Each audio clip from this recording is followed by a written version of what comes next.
All right, let's jump right into this explainer. Today, we are unpacking a really fascinating framework from Pastor Noel Sandesh's sermon, which he delivered over at Crown of Life Ministries in Bhopal. Now, this is actually part 2 of his comprehensive 4-part series called Spiritual Deliverance. Whether you're super familiar with these theological concepts or you're just kind of curious about how spiritual systems are structured in this specific teaching, this explainer is going to lay it all out for you clearly. Our main focus here is going to be on identifying 4 specific access points. These are basically the vulnerabilities that, according to the sermon, allow curses to enter a person's life. So let's start breaking down this spiritual architecture.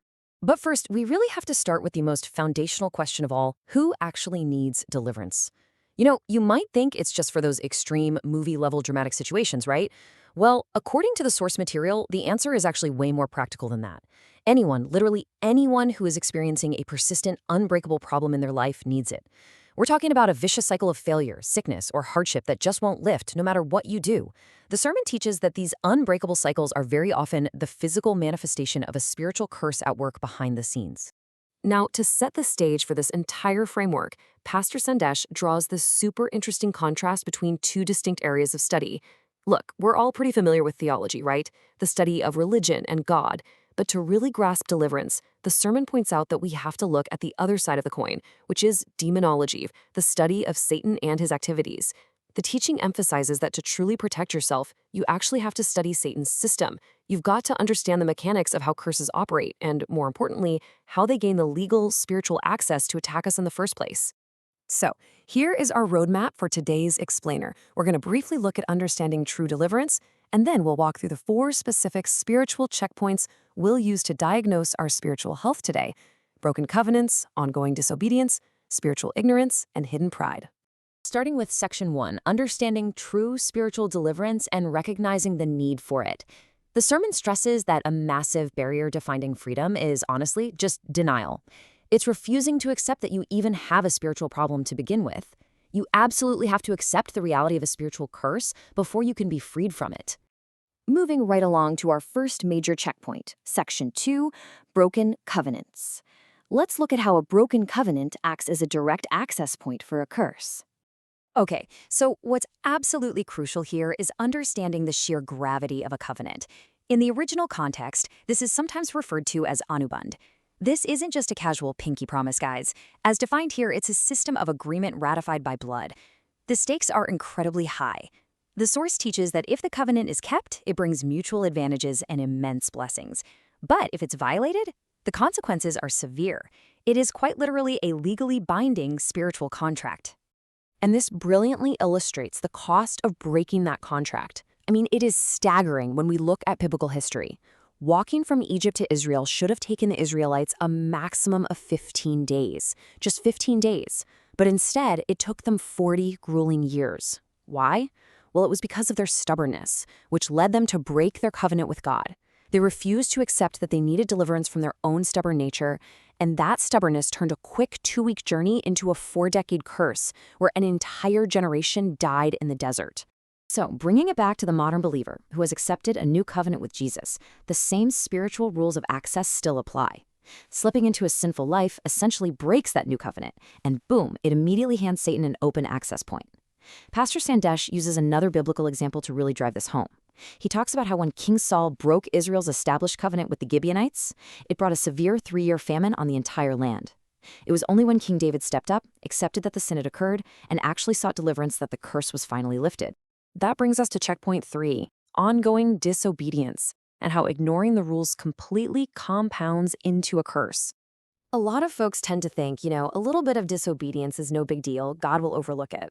But the source material radically challenges that, walking us right through this stark contrast in Deuteronomy chapter 28. The blessings of obedience are total. You're blessed in the city and the field, blessed offspring, blessed when entering and exiting. But on the flip side, when disobedience occurs, those exact same areas are cursed. You are cursed in the city, your crops fail, and you face defeat, blindness, and just endless wandering. The key takeaway here is that a curse of disobedience doesn't just happen once, it compounds, and it follows you wherever you go. Moving to a new city is not going to help if the curse is attached to your own disobedience. Now, you might be wondering, okay, but how does this actually work mechanically? Well, Proverbs 26:2 reveals a pretty vital spiritual law. An undeserved curse simply does not land. Curses don't just happen by accident or bad luck. The source references Ephesians 2:2 to explain that when you are disobedient, a specific spirit of disobedience actively works in you. It is an active spiritual force. And the only solution, according to the sermon, is to recognize it and intentionally seek deliverance from that specific spirit. Okay, let's dive right into the third access point, which is section 4, spiritual ignorance. Let's look at how our own lack of knowledge leaves us incredibly vulnerable. There's this really profound warning found in Psalm 82:5. They know nothing, they understand nothing, they walk about in darkness. The sermon highlights that ignorance is a massive, massive vulnerability.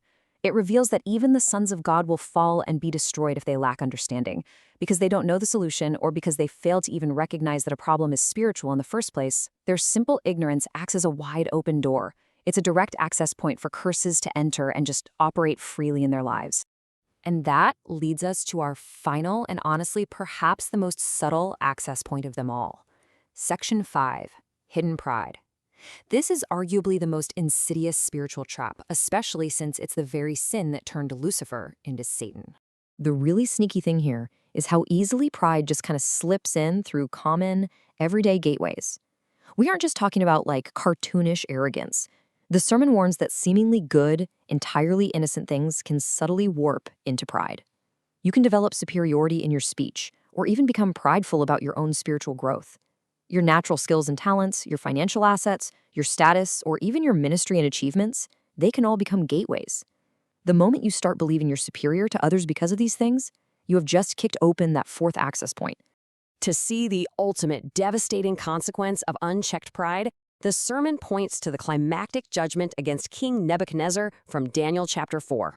This guy was literally walking on his roof, boasting about how his own power and majesty built Babylon.